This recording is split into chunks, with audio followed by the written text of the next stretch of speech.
Mon film, il parle d'une usine qui part en Pologne et qui laisse derrière un paquet de misère et un paquet de détresse.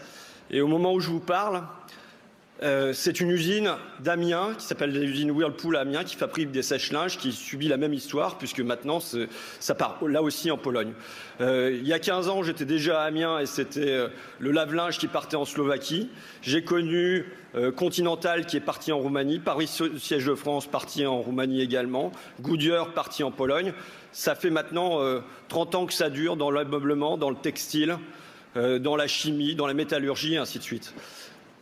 Pourquoi ça dure comme ça depuis 30 ans? Ça dure comme ça depuis 30 ans parce que ce sont des ouvriers qui sont touchés. Et donc on n'en a rien à foutre. Si c'était des acteurs qui étaient mis en concurrence de la même manière avec des acteurs roumains, ça poserait problème immédiatement. Si c'était des journalistes...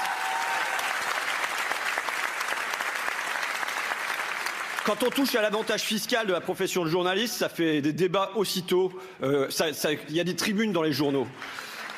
Mais imaginons que ce soit les députés dont on dise les députés ne sont pas assez compétitifs. Un député français coûte 7 100 € par mois. Un député polonais revient à 2 000 € par mois.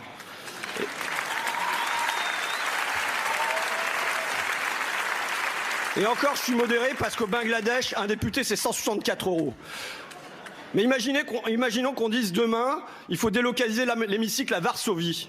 Eh bien, immédiatement, il y aurait des débats à l'Assemblée nationale, il y aurait un projet de loi. Ça fait 30 à 40 ans que ça dure pour les ouvriers et il n'y a pas de projet de loi. Donc, dans ce pays, il y a peut-être des sans-dents, mais surtout, il y a des dirigeants sans cran. Donc maintenant, François Hollande, par exemple, il a l'occasion de montrer sur le dernier fil que son adversaire, c'est la finance, qu'il peut faire des réquisitions, qu'il peut interdire les produits Whirlpool sur le territoire français, qu'il puisse sortir de l'impuissance et se bouger le cul. Je vous remercie.